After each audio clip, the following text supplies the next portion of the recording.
भारत के एक छोटे से गांव में रामलाल नाम का एक किसान रहता था। रामलाल मेहनती और ईमानदार व्यक्ति था। उसने अपनी पुश्तैनी जमीन पर खेती करके अपने परिवार का पेट पालने का जिम्मा लिया हुआ था। उसकी जमीन ज्यादा बड़ी नहीं थी, लेकिन वह पूरी लगन और मेहनत से फसल उगाता था। हर साल उसकी फसल अच्छी होती थी और वह अपने परिवार के साथ सुखी जीवन जीता था। लेकिन एक साल किस्मत ने उसका साथ छोड़ दिया। मानसून के समय बारिश इतनी तेज हुई कि उसकी फसलें पूरी तरह से नष्ट हो गईं। खेत में पानी भर गया और सारी मेहनत पर पानी फिर गया। रामलाल की आर्थिक स्थिति पहले ही कमजोर थी और इस आपदा ने उसे पूरी तरह से तोड़ दिया।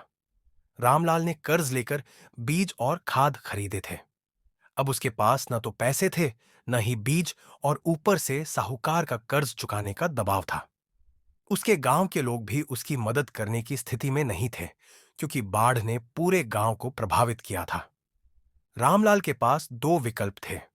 या तो वह हार मानकर गांव छोड़ दे, या फिर अपनी स्थिति सुधारने के लिए कुछ नया सोचे। रामलाल ने तय किया कि वह अपनी मेहनत और बुद्धिमत्ता से हालात को बदलेगा।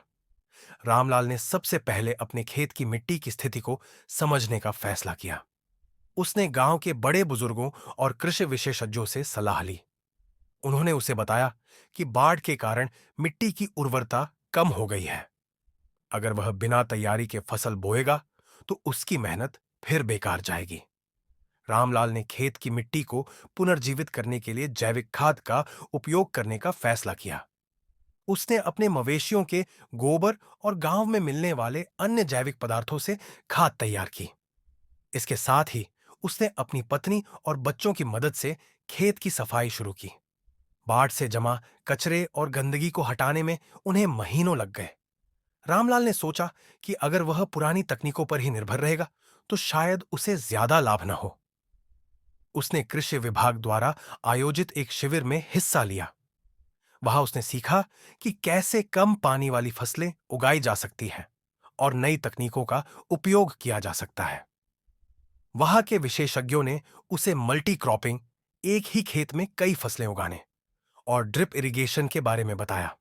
रामलाल ने इन तकनीकों को अपनाने का निश्चय किया।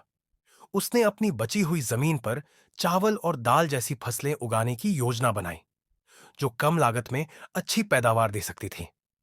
रामलाल ने कड़ी मेहनत की।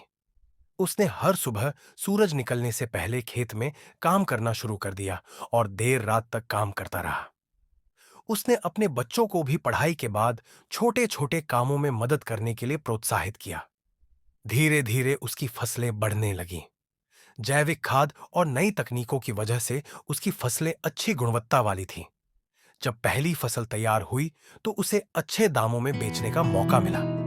रामलाल ने अपनी फसल का कुछ हिस्सा बचाकर रखा ताकि वह अगली बार बीज खरीदने पर निर्भर न रहे। उसने अपने मवेशियों के लिए चारा भी उगाया, जिससे उसे दूध और गोबर के रूप में अतिरिक्त आय होने लगी। अगले कुछ वर्षों में रामलाल की स्थिति में सुधार होने लगा। उसने अपनी जमीन का विस्तार किया और अन्य किसानों को भी नई तकनीकें अपनाने के लिए प्रेरित किया। गांव के लोग अब रामलाल को एक आदर्श किसान मानने लगे। रामलाल ने अपनी मेहनत और बुद्धिमत्ता से न केवल अपनी आर्थिक स्थिति सुधारी, बल्कि अपने बच्चों को पढ़ाई लिखाई का महत्व भी समझाया। उसके बच्चे अब पढ़ाई में अच्छे प्रदर्शन कर रहे थे और रामलाल का सपना था कि वे बड़े होकर अपने पैरों पर खड़े हों। रामलाल की कहानी यह सिखाती है कि जीवन में कितनी भी कठिनाइयां क्यों ना आए, उन्हें परिश्रम और समझदारी से दूर किया जा सकता है। हार मानना समाधान नहीं है। अगर इंसान ठान ले तो अपनी मेहनत और ज्ञान के बल पर हर मुश्किल को पार कर सकता है। रामलाल अब गांव के किसानों के लिए प्रेरणा बन गया था और उसकी कहानी पूरे इलाके में मिसाल बन गई।